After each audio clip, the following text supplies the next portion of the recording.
আসসালামু আলাইকুম রহমতুল্লাহি ওয়া বারাকাতুহু। আজকে আপনারা দেখতেই পাচ্ছেন মদিনাতে এসেছি।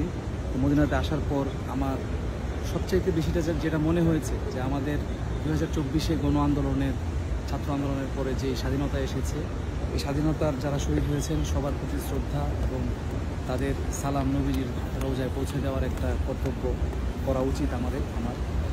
তো এই কারণে মুগ্ধ, আবু সাঈদ এবং ফাইয়াজ এর মতো যারা যারা আরও আছে সবার নাম নেওয়া তো সম্ভব না।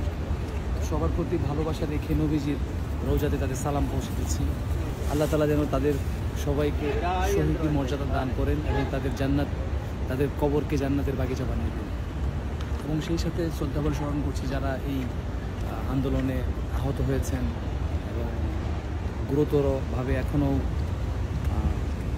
হাসপাতালের বেডে কাতরাচ্ছেন। আল্লাহ তাআলা সবাইকে সুস্থতা দান করুন এবং যাদের ছেলে মেয়ে এবং নিজের আত্মীয় স্বজন মারা গেছেন সবাই যেন সবর করতে পারেন। আল্লাহ তাআলা যেন সবাইকে ধৈর্য ধরার তৌফিক দান করেন, সেই আশা ব্যক্ত করছি। এবং সর্বোপরি আল্লাহ তাআলার কাছে একটাই চাওয়া, আমাদের প্রিয় মাতৃভূমি যেন সবসময় শান্তিতে এবং ফেসিবাদ মুক্ত থাকতে পারে, সেই তৌফিক আল্লাহ তাআলা আমাদের সবাইকে দান করে, সেই শান্তি আমাদের সবার প্রতি আল্লাহ তাআলা পোষণ করুন। আসসালামু আলাইকুম ওয়া রাহমাতুল্লাহ।